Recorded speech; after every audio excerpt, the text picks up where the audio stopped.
رجل من قلب مدينة حمص استشهدت زوجته وطفليه. سيتكلم لنا عن ما الذي جرى لعائلته وعن صمود وإصراره بالبقاء رغم ما أصابه في حمص.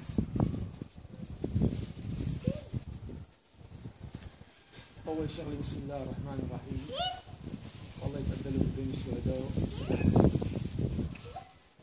طلعت برات الدار بدي أروح أجيب أكل للأولاد والمرأة، إجا صاروخ نزل عندي بالدار، استشهدت مرتي وابني وبنتي الثاني. الحمد لله رب العالمين، نقول الحمد لله رب العالمين. نحن بس نحن يعني بإذن الله بإذن الله بإذن الله ما لنا مستسلمين، طالما ما في نفس عم يطلع ينزل ما لنا مستسلمين بإذن الله. وبده يعني ينزل بالصر مي بإذن الله. وبكره بنتجوز كمان وبيجينا أطفال بيرزقنا الله بدالهم كمان، بدال الولدين 4 و5 بإذن الله. بس بوجه رسالة أنا هيك لبشار الأسد، يسمع مني مظبوط، إنه هالولدين اللي راحوا هذول أطفال أبرياء، ما مثل ما نقول هو إرهابية، ويمكن شافوا هو على التلفزيون إنه أطفال أبرياء، واحد عمره 5 سنين والثاني الصغيرة عمرها 1 سنة و3 أشهر.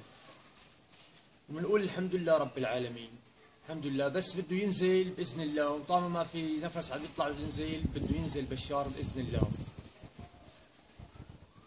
هي عينة من بين العينات الموجودة بمدينة حمص. يعني النظام احتل مناطق كثيرة وهجر الأهالي. يعني نتكلم له عن لمحة صغيرة أن الأطفال مع أبوهم وزوجته كانوا جميعهم بقلب المنطقة المحاصرة الأحياء القديمة، خرجوا من حصار دخلوا قلب الوعر، فربما ما استشهدوا بقلب حمص القديمة، فالله سبحانه وتعالى نالهم الشهادة بقلب حي الوعر. يعني رغم الشيء اللي عشناه بقلب الحصار من جوع وقصف، كان كثير قاسى الأحياء القديمة وكانوا موجودين وصمدوا وما تخلوا عن الأحياء القديمة حتى آخر مراحل اللي خرجوا فيها ودخلوا على قلب الوعر. واليوم قلب الوعر رب العالمين سبحانه وتعالى رزقهم الشهادة ورغم كل شيء. الحمد لله رب العالمين. بس هيك يا بشار، بس لو تخاف من الله شوي، بس شو عم تعمل به الأطفال بسوريا، بس لو تحسب حساب لرب العالمين بس شوي ما بتعمل هيك. يعني أنت مجرم بمعنى الكلمة، مجرم بمعنى الكلمة. يعني كنا نقول أبوك مجرم، فكرنا إنه تطلع أنت أحسن من أبوك، طلعت أوسخ من أبوك. يعني بكرة أنت فطيسي بإذن الله، بإذن الله فطيسي. يعني الأرض ما راح تستقبله، يعني غير بالحاوي ما راح ينزبته، عم إنه بدك توسخ حاوة الزبالة زي ما نزبتك بقلبك. يعني بإذن الله بإذن الله رب العالمين. الحمد لله رب العالمين، الحمد لله رب العالمين، الحمد لله رب العالمين، الحمد لله رب العالمين.